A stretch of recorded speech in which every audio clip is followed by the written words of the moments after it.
para habaib yang asli dan palsu. Kalau yang ada di sini palsu semua. Kalau yang ada di sini palsu semua. Kalau yang ada di sini palsu semua. Yang asli ini orangnya. Hantu bibinian. Hei, Yahudi pesek. Gua kepret loh. Yahudi pesek. Tengok. Unyil. Gua kepret masuk kuburan loh. Viral di media sosial saat Isran Nur memberikan sambutan di KPU Kaltim dalam acara agenda rapat pleno terbuka pengundian dan pencabutan nomor urut calon gubernur dan wakil gubernur Kaltim Senin siang kemarin. Pernyataan itulah yang menyebabkan sejumlah Habib di Samarinda resah. Mereka menilai pernyataan tersebut tidak pantas diungkapkan oleh calon gubernur Kaltim. Kekecewaan mereka bertambah lantaran pernyataan tersebut diungkapkan dalam forum resmi seperti kegiatan pengundian nomor urut pasangan calon gubernur dan wakil gubernur. Di majelis-majelis kami dekat dengan beliau, komunikasi dengan beliau dan atas dasar itulah sejumlah Habib di Samarinda meminta Isran Nur segera menyampaikan klarifikasi sekaligus pernyataan maaf secara terbuka. Alasannya, pernyataan tersebut dinilai melukai para Habib di Samarinda. Masalahnya sudah kenal, kalau kita yang kenal sudah paham lah. Kita pengen sebenarnya hadir saja. Saya hadir untuk karena ini isu nasab ini lagi booming isu nasab. Kita tidak mau isu nasab ini sampai dikembangkan luas lagi. Cukup, jangan sampai ke Samarinda lagi isu nasab ini. Cukuplah ini selesai ini. Jangan digoreng-goreng lah, ya kan? Ya, damai. Ya, kita di Samarinda kita pengen pemilu ini damai. Ini kita pengen pemilu damai. Itu saja ini. Pemilu damai, isu nasab jangan dikembangkan di Samarinda. Ya kan? Karena Pak Isran juga kita punya orang tua, kita sama-sama dengan ini kita atur lah bagaimana supaya jangan sampai membesar ini berita kan. Ya, ini dari forum apa atau lembaga? Nama apa itu? Nama Samarinda.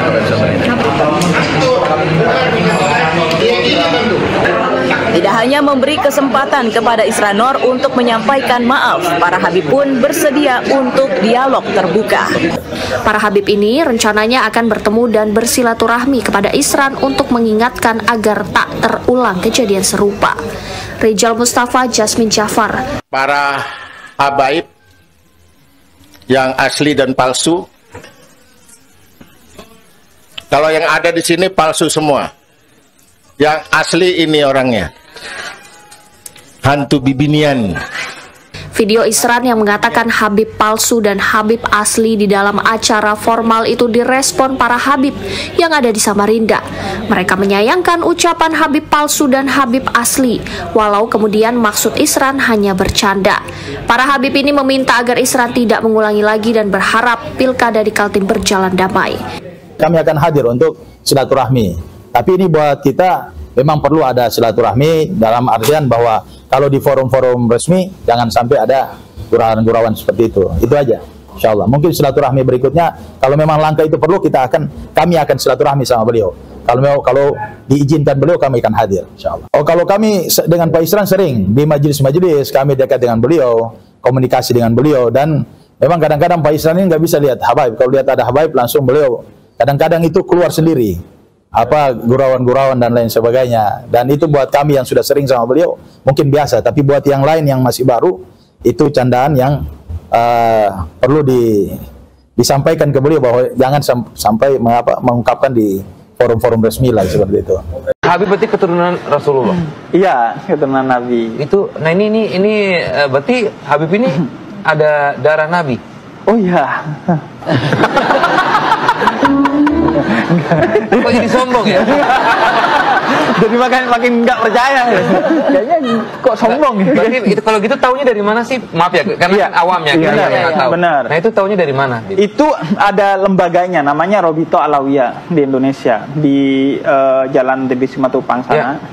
Yang karena dulu Nabi bilang bahwa semua keturunan itu melewati ayahnya kecuali keturunanku melalui ibunya, karena Nabi gak punya anak laki-laki yang melahirkan cucu. Ya. Akhirnya dari Sayyidah Fatimah, dan itu Nabi membanggakan itu agar kemudian dilanjutkan garis keturunannya melalui pernikahan dan pencatatan, bukan untuk sombong, bukan untuk privilege, tapi justru sebagai tanggung jawab. Berani nggak tes DNA? Berani nggak tes DNA? Berani nggak tes DNA? Coba Pak, dari cerita ini, ya, dari cerita ini bisa kita ambil 3 poin. Yang pertama, poin yang pertama, ternyata untuk mempercayai kalau dia cucunya Nabi Muhammad cukup persaksian masyarakat. Paham ya? Ini orang datang dari Maroko, datang ke kota Madinah, tanya mana cucunya Nabi Muhammad, kan begitu. Ketika ketemu jenengan putu Nabi Muhammad, benar, ndak usah tanya mana tes DNA-nya, ndak ada, ndak ada. Cukup masyarakat saksi jenengan benar cucunya Nabi Muhammad, benar, aku cucunya Nabi Muhammad, langsung dikasih, ndak pakai panjang lebar. Yuk tes DNA terlebih dahulu, ndak ada.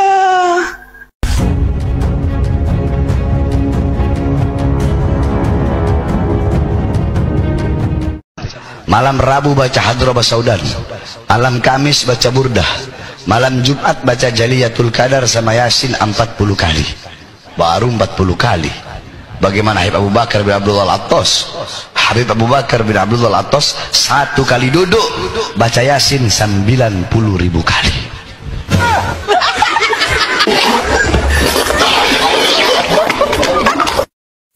Sini handphone lo, coba sini. Nah, PA loh. Jual handphone buat guru, kasih semua buat guru.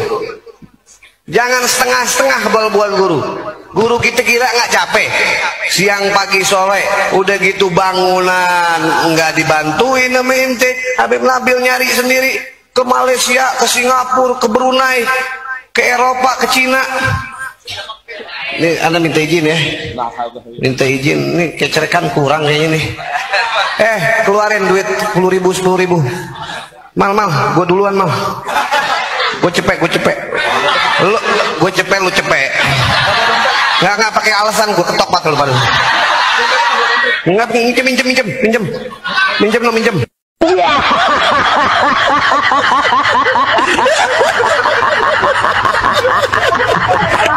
Mana dalilnya seseorang harus dihormati karena dia keturunan Nabi walaupun dia mabok? Jangan mau dibohongi oleh penceramah-penceramah Balawi. Lihat itu di YouTube, ceramahnya tiap hari demikian. Islam Nusantara bukan mengindonesiakan Islam, yang betul adalah mengislamkan Indonesia. Dibolak-balik, ini liberal otaknya didengkul. Makanya balik goblok. Islam Nusantara bahaya tidak? Biarkan untuk lawan, biarkan untuk ganyang. Bangsane Islam Nusantara ini nyaingi Islam Arab. Lu kok nyaingi Islam Nusantara? Islam, cara beragama Islamnya orang Nusantara. Orang tahu ngaji nahwu ya gak ngerti. Dunungane idhofah barang niku idhofah bimakna apa itu nggak ngerti deh ini. Islam Nusantara, ya harus Islam yang dinusantarakan. Nah, ini orang salah kaprah ini. Loh, Islam Nusantara itu sudah dibuat oleh Mbah Hasyim mulai dulu. Sekarang ini orang-orang yang sok-sokan, Islam Nusantara itu sudah ada dari dulu, bukan kemarin. Makanya ada Islam Nusantara, yaitu Islam yang nasionalis. Ya memang Islam itu tidak ada, Islam yang radikal itu tidak ada, Islam liberal itu juga, Islam itu pasti nasionalis. Rumah sana Islam Nusantara itu Islam anyar. Oh, maksudnya Islam budayane wong Indonesia nek nglakoni Islam ono halal bihalal koyok serbanan cobahan, tetapi kalimatul haq uridu bihal batil. Kalimatnya betul, ayat Qur'annya betul, hadisnya betul, tetapi kalimat yang betul itu, kalimat yang benar itu mereka pakai untuk tujuan-tujuan yang batil. Islam Nusantara mereka pakai untuk apa? Untuk mendiamkan kezaliman, untuk mendiamkan maksiat, untuk mendiamkan mungkarat, untuk mendiamkan dolalat, untuk mendiamkan sayiat. Islam Nusantara adalah Islam universal yang turun dari langit, dari Allah Subhanahu wa Ta'ala, dibawa oleh malaikat Jibril kepada Kanjeng Nabi besar Muhammad sallallahu alaihi wasallam. yang ada di Arab, yang ada di Asia, yang ada di Afrika itu sama dengan Islam yang turun ada di Jawa ini secara universal. Dan jangan ada anak ibu mengikuti ajaran Islam Nusantara. Saya yang bertanggung jawab atas perbuatan laknat mereka. Jangan ada Islam Nusantara dalam sisi kepercayaan kita kepada Allah dan Rasulnya. Jangan ada paham Islam Nusantara dalam ibadah kita dan keseharian apapun bentuknya. Itu laknat Allah Ta'ala. Aku yang bicara, selesai. Tetapi kenapa kemudian ada nama Nusantara? Nah, nama Nusantara ini merupakan sebuah tipologi keislaman yang terjadi akibat adanya komunikasi yang tiada henti antara Islam itu sendiri sebagai sebuah ajaran ilahiyah dengan tempat di mana dia itu ada. Jangan kita mengatakan kita tidak seperti Islamnya Arab. Kita bukan seperti Islamnya Singapura, Islamnya Amerika. Ini orang yang otaknya sudah kena mihun, ya. Kena Indomie goreng, akan makan micin. Jadi antara Islam yang universal yang datang dari Allah itu akan ada interaksi, komunikasi tiada henti antara dirinya sebagai sebuah ajaran dengan tempat di mana dia berkembang. Ajaran Islamnya contoh adalah ajaran sholat 5 waktu. Ya, sholat 5 waktu di Arab sama. Dohor, subuh, maghrib, isya, subuh. Yang ada di Jawa sama, 5 waktu. Syaratnya sama, rukunnya juga sama. Jadi saya mau tanya sekali lagi semua yang ada di sini, jadi Islam itu dari Arab atau dari langit? Dari orang Arab atau dari Allah? Yang mendasar otak dengkul. Mereka bilang, saudara, ambil Islamnya, buang Arabnya. Ketika di Arab, Islam datang mewajibkan sholat, orang Arab pakaiannya pakaian Arab, maka kemudian adanya interaksi antara ajaran ilahiyah dengan tradisi masyarakat Arab dalam berpakaian. Kemudian kita kenal sholatnya orang Arab pakai jubah. Ketika Islam yang universal ini dibawa ke Jawa pakainya blangkon, maka kemudian orang Jogja, orang Solo sholatnya pakai belangkon. Mereka pakai Islam Nusantara untuk membenci orang-orang Arab, untuk membenci suku-suku Arab. Padahal Nabi Muhammad SAW bersabda, "Uhibbul Araba li-thalathin, li'anni Arabi, wal Quran Arabi, wa kalam ahlul jannah Arabi." Cintailah oleh kalian Arab karena 3 perkara. Li'anni Arabi, karena aku adalah orang Arab, wal Quran Arabi, Al-Quran bahasa Arab, dan bahasa penduduk surga adalah bahasa Arab. Mereka anti dengan cadar dengan beralasan bahwasanya cadar adalah budaya Arab. Ini bolak-balik kalau kandaknya bendo paham, jubahan serbanan niku budaya Arab. Jadi sing serbanan jubahan mboten mok Kanjeng Nabi tok. Ora namung Kanjeng Nabi Muhammad sallallahu alaihi wasallam tok.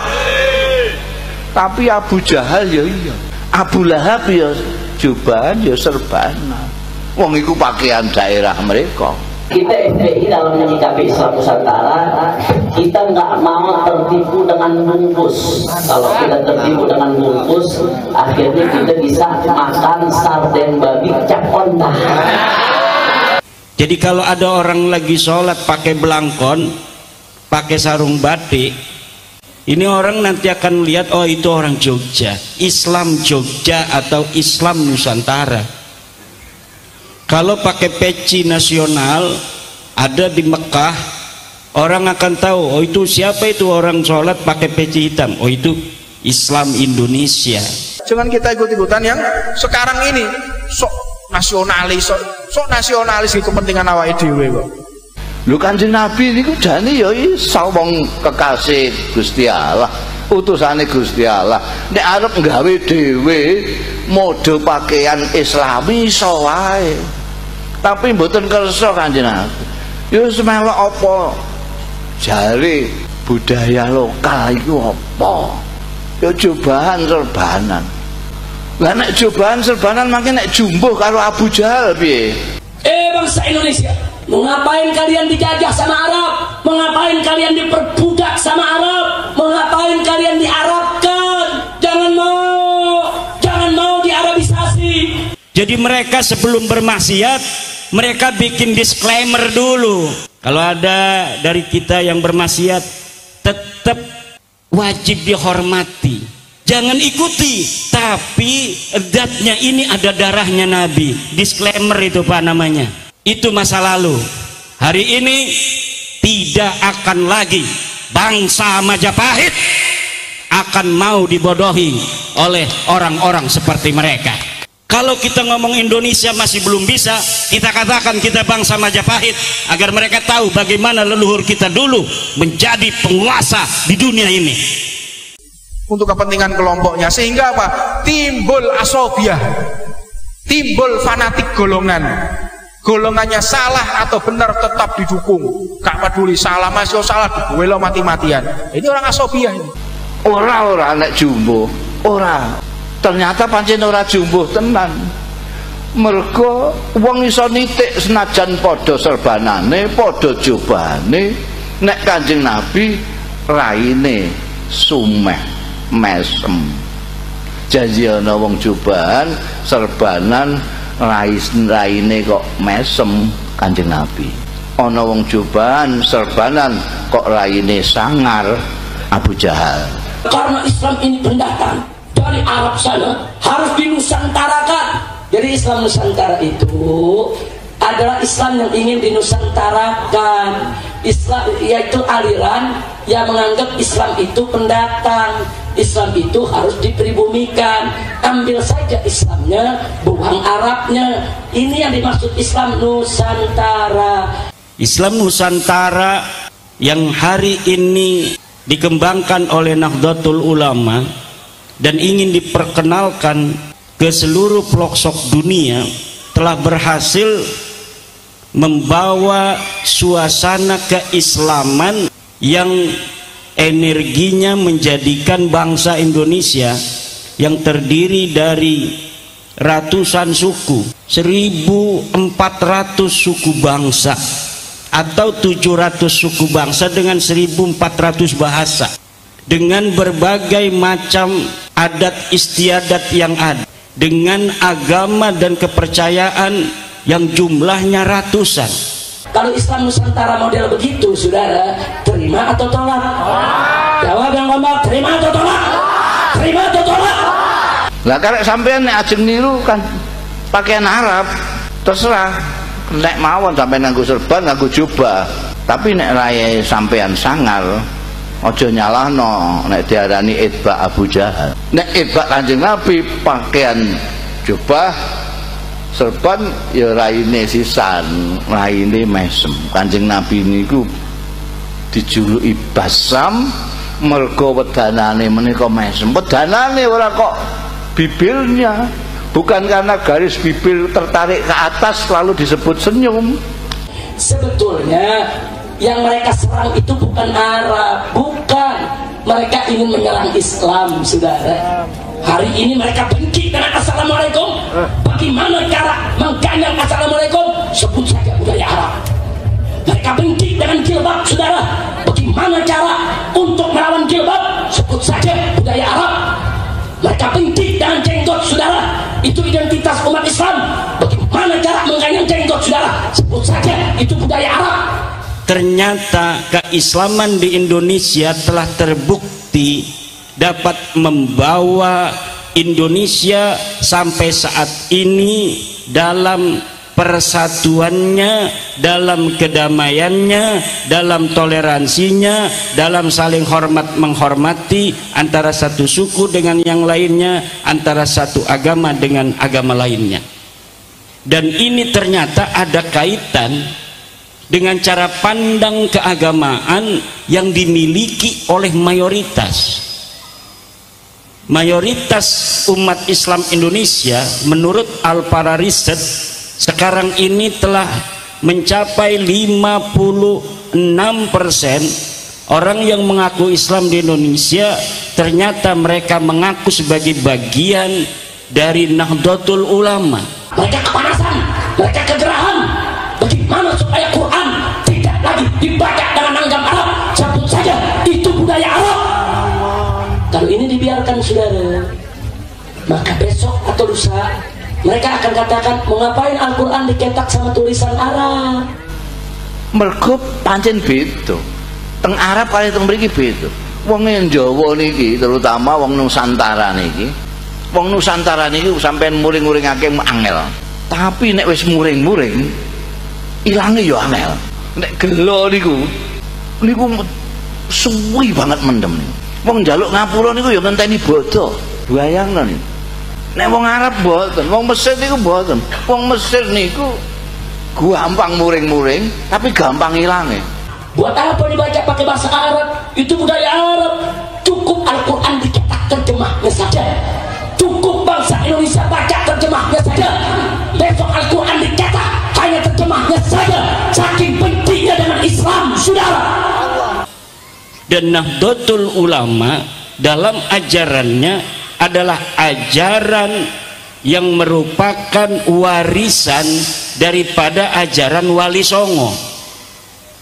Ajaran Wali Songo yang hari ini dipegang teguh oleh Nahdlatul Ulama sebagai sebuah organisasi dari paham keagamaan mayoritas kita umat Islam di Indonesia telah terbukti senada dan seirama dengan dasar dan ideologi bangsa kita, yaitu Pancasila.